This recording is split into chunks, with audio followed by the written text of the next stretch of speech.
regular domestic sewing machine, and we're using a Singer heavy duty, your fabric, a sweatband, and these sweatbands are available at capsupplyco.com. Interfacing, and this is a heavier weight adhesive interfacing, a closure for the back, and bias tape or a bias tape kit. Either one will work. And that's your pattern, and this pattern is available at properfitclothing.com. So go ahead and cut your pattern out on the outside of the black lines. Next, you're going to lay your pattern on your fabric, trace it, and cut it out. And then go ahead and mark the top of the front panel.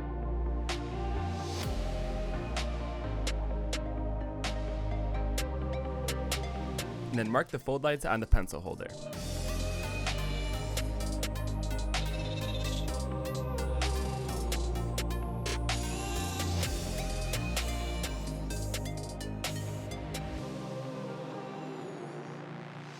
You're going to want to have 2 side panels, 1 front panel, 1 pencil holder, and 2 top panels. Next, we're going to be adding the interfacing to the front panel, and all you have to do is iron this on, and we're using a piece of paper to go over that so we don't get the iron all sticky. And then go ahead and cut that front panel out.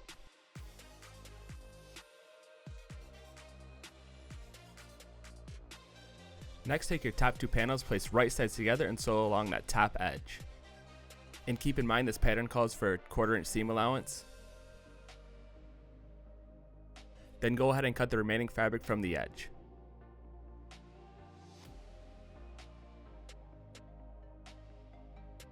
And now we're going to be showing you how to set up your twin needle.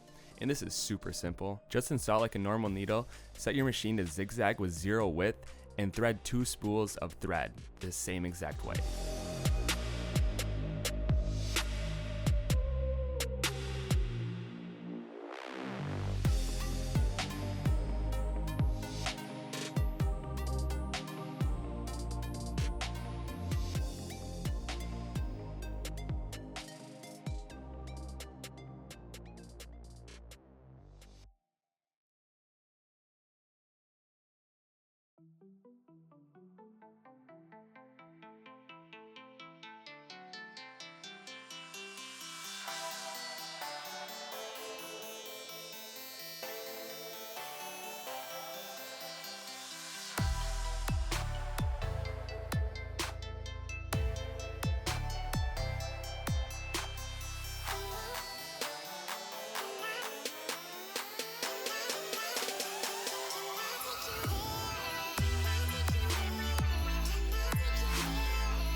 We're going to show you 2 different options for adding on your bias tape, and these are just 2 different bias tape folders.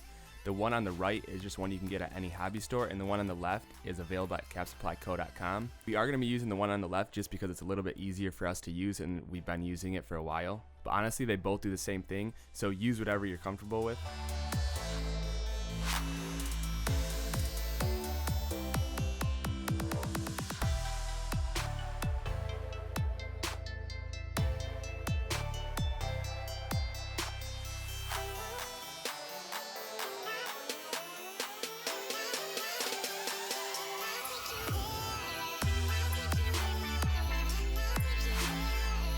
Whatever one you're using, line it up with your presser foot and then just tape it right on your machine. You definitely are going to want to make sure this is secure so that way nothing's moving around when you're sewing on that bias tape. Now all you have to do is cut your bias tape to the measurement of the folder and you're ready to start sewing.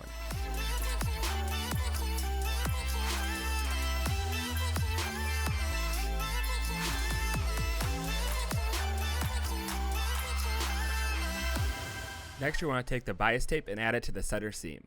And just keep that seam between the needles and feed it right through. This is going to cover up that raw edge on the bottom and also add a nice top stitching on the outside.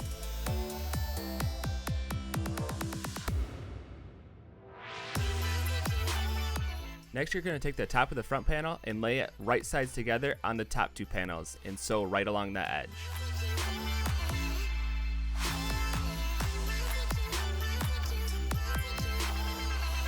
Then go ahead and cut the remaining fabric from the edge.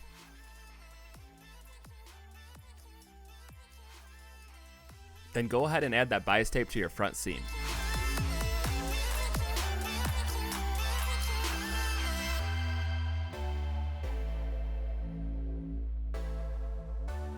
Next, we're going to sew on the side panels, and you're going to sew along that curve. So place right sides together and start at the front and just sew all the way along the curve. And go slow because it takes a little time to go through that curve and not mess up. You're going to kind of want to work with the fabric and pull it along that curve. And this step can be a little bit tricky at first, but the more you do, the better you will get. It becomes super easy over time. Then go ahead and cut the remaining fabric from the edge.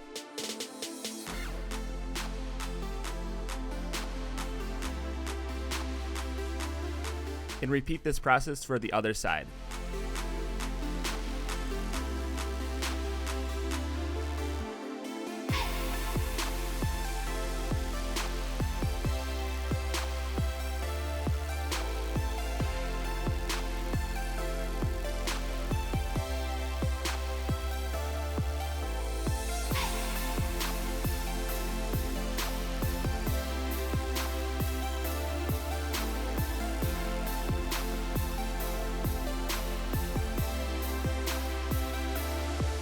And then add your bias tape to both of those seams going around the curves.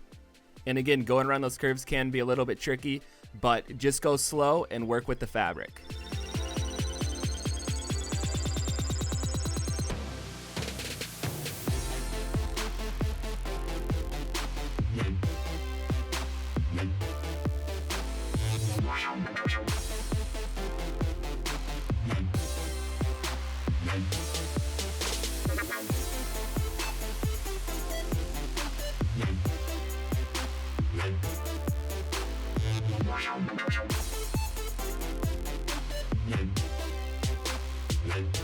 So next we're going to be adding bias tape to the back of that opening.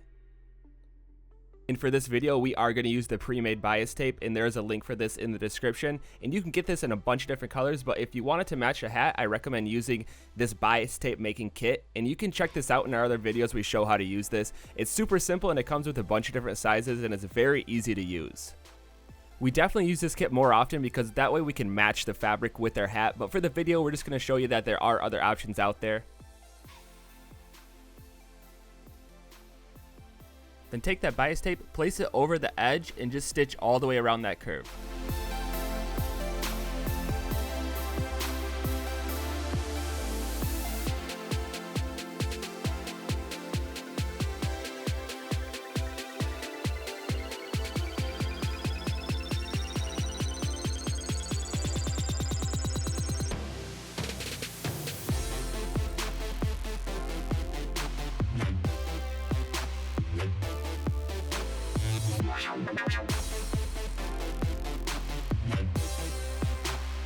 And now we're going to be making that pencil holder, and start with the edges, roll them over, and just do a nice top stitch.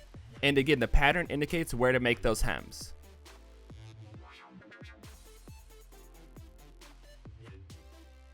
And then roll over the other side. And these are the shorter sides of that square. Then lastly, you're going to want to roll over that top edge and do a top stitch.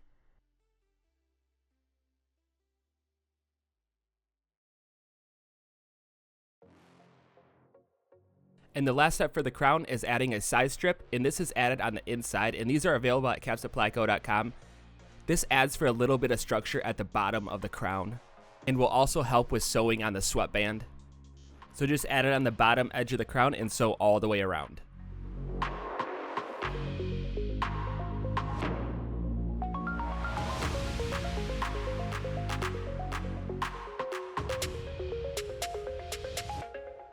Next step is making the brim. Go ahead and grab your brim, whatever brim you're using, trace around the outside and down just a little bit past.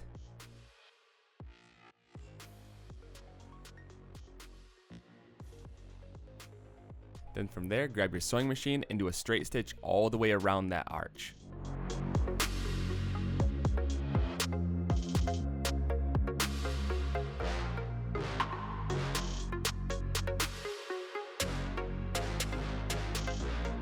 Now go ahead and trim about 1/4 inch from that seam.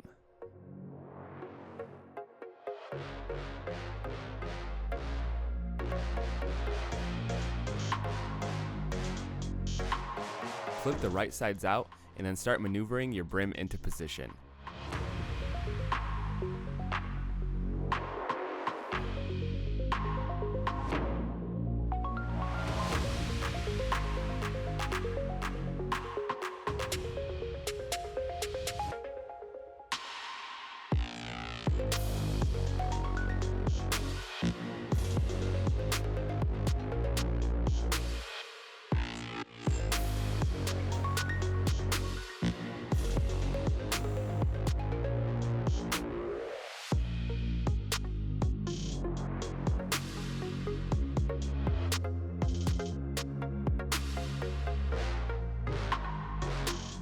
And if you are satisfied with the look and the tightness, you can skip this next step, but we are going to be adding some stitches to the top of the brim. And we are using a guide that will be available on capsupplyco.com. It just helps with getting nice, neat stitches around.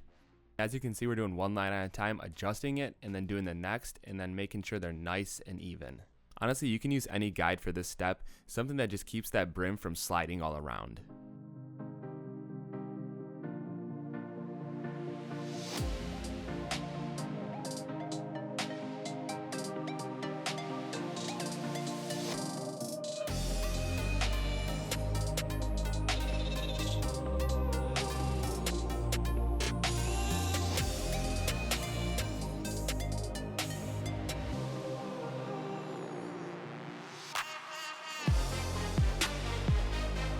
Now that your brim is nice and tight into position, I recommend using a zipper foot for this, and then go around and make a seam along that back edge of the brim. Pull towards the back of the brim to make that fabric nice and tight as you sew. Now go ahead and trim about a ½ an inch from the inside of that brim.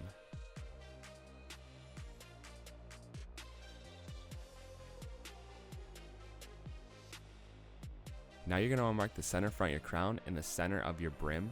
Place the right sides together, and I recommend using a zipper foot for this part as well, and start from the center and sew towards the outside. And once you have one side done, do the same for the other side. This helps keep that brim in the center of the crown.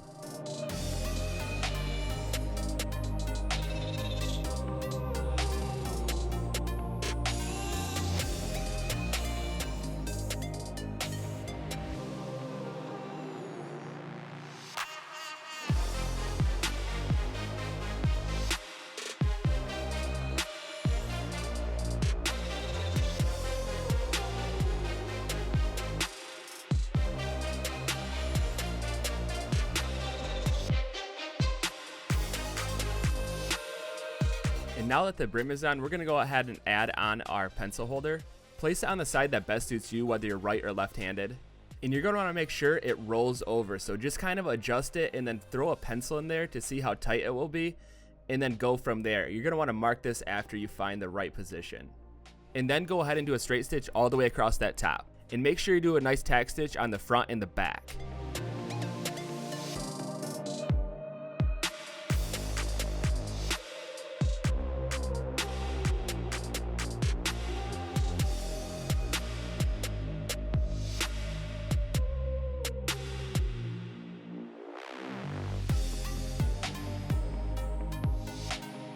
Now we're going to be attaching the sweatband. This step we made our own attachment, and we made this out of heavier stock paper. All you have to do is make a little sleeve that your sweatband fits in there nice and snug, and then go ahead and tape that onto your sewing machine. It serves as a guide so that way the sweatband doesn't slide all around while you're sewing it onto the crown.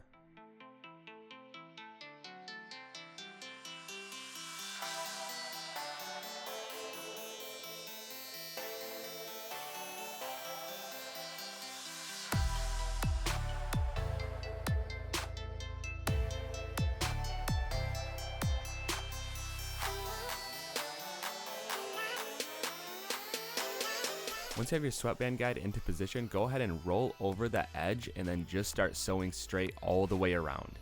And it is really that simple. You get a nice top stitch on the outside and the sweatband will be nice and attached on the inside. And we are using professional sweatbands from capsupplyco.com. These are millinery grade and very awesome for making caps.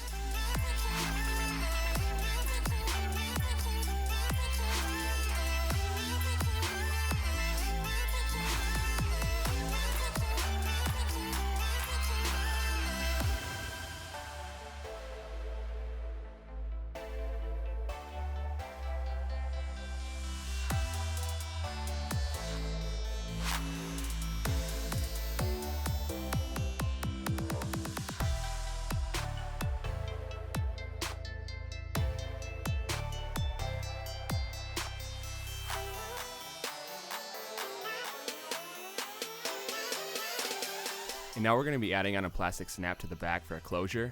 You can literally add whatever you want onto the back. Cap Supply Co. has a huge variety of different components you can add for closures. So go ahead and roll that sweatband over towards the inside and sandwich that plastic component in between and just sew that right on. And it is really just that simple, and go ahead and do this for the other side. I do recommend using a heavier weight needle for this process because you are sewing through a decent amount of material.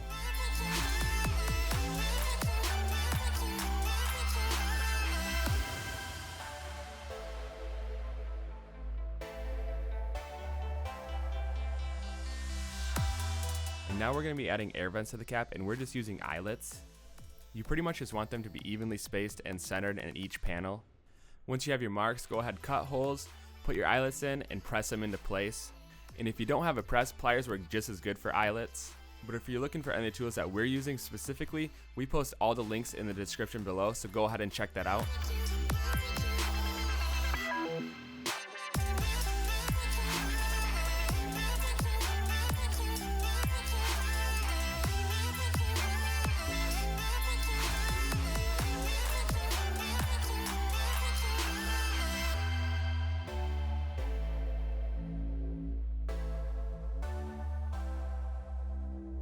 And the final step is steaming, and this helps make all those seams look nice, and that sweatband makes it nice and flush on the inside. I highly recommend doing this part either with a steamer or an iron. It just takes the quality of the cap to that next level. And there you have it, your 5-panel pencil cap is done. Be sure to like, subscribe, comment, let us know what you think. We're going to keep videos coming at you, so stay tuned.